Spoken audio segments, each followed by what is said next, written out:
takes courage to be exceptional. It takes courage to be wise. It takes courage to be rich. It takes courage to be educated. It takes courage to be knowledgeable. So whenever you're confronted with an opportunity to do something different, your natural response, which is taking you out of your comfort zone, you can't. And as adults, whenever we're presented with a new opportunity, a new possibility, a book, a tape, a course, a job, a promotion, the first thing, I can't. Come up here and speak to the group. Oh, God, I can't. In this weak, watered down, mediocre society that we live in today, in this reality TV world we live in today, I'm wondering if there's anybody left that's got the courage to say, after all I've been through, and all my ancestors have been through, and all my parents have been through, I didn't come through all of that just to fit in with normalcy. I have the courage to go after my dream. It takes courage. If you're doing something 8 hours a day that you don't like, it's not giving you what you want, it's not giving you a strong feeling of satisfaction and fulfillment, you're miserable, you hate to go there, you're depressed just thinking about it, you sing the "Thank God It's Friday" song every week. If that's what it is, you owe it to yourself to start strategically working to change directions. As C.S. Lewis said, hardships often prepare ordinary people for an extraordinary destiny.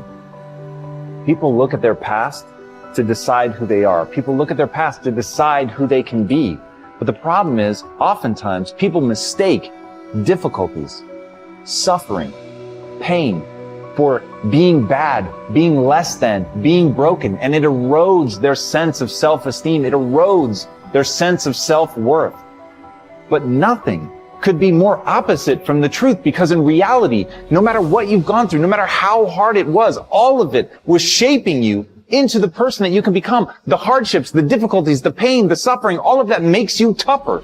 It is literally in the difficulties that you begin to find just how much you're capable of.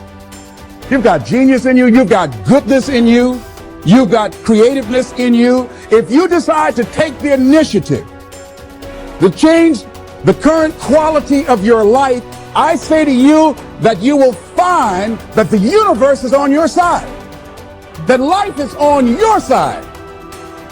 That great player pushes his body past the limit. He leaves every single drop of blood on the field. And whatever he does in life, he knows he's going to have to dig deep inside his soul to bring out that king, to bring out that legend, to bring out that power that lays in every single one of us. As you begin to develop and expand your skills and your talents and your vision of yourself, you will always be in control of your destiny.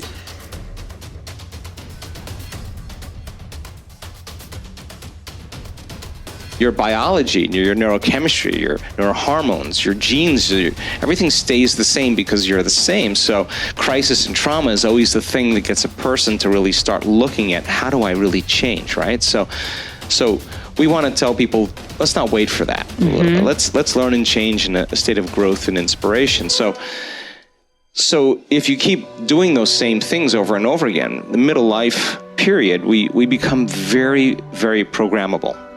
So in order for us to change, we have to become conscious of how we think. We have to become really aware of how we behave, what our habits are, even how we speak. Now, this is a tough one. We have to really look at the emotions that we live by every single day and say, wow, this actually could be unworthiness. This could actually be guilt. But if you're too busy with your cell phone and your social media, and you're too busy with your kids and running around and your environment can distract you from these feelings. So my interest is to get people to retreat from their lives, right? Just for 5-7 days and remove the constant stimulation in their external environment that reminds them of who they think they are as a personality. to separate themselves from the people they know and the places they go and the things they do at the exact same time. And then fill their brain with knowledge and information, and then remind them that they're actually creating their life. So if your personality creates your personal reality, and that means then in order for you to change your personal reality, you got to change your personality. Visualize or imagine yourself having or doing or being what you are working toward. Fill in all the details. Feel, see, taste, touch, hear. Notice other people's reactions to your new state, and make it all okay with you no matter what their reactions are. Exercise. Expand your knowledge. Read everything you can to expand your awareness and understanding of how the mind works. There is so much knowledge out there for you. This is only one step on your pathway. Get other viewpoints. Hear other people say it in a different way. Study with a group for a while until you go beyond them. This is a life work. The more you learn, the more you know, the more you practice and apply, the better you get to feel, and the more wonderful your life will be. Doing this work makes you feel good. Begin to demonstrate results. Practicing as many of these methods as you can, you will begin to demonstrate results. You will see the little miracles occur in your life. The things you are ready to eliminate will go of their own accord. The things and events you want will pop up in your life seemingly out of the blue. You will get bonuses you never imagined.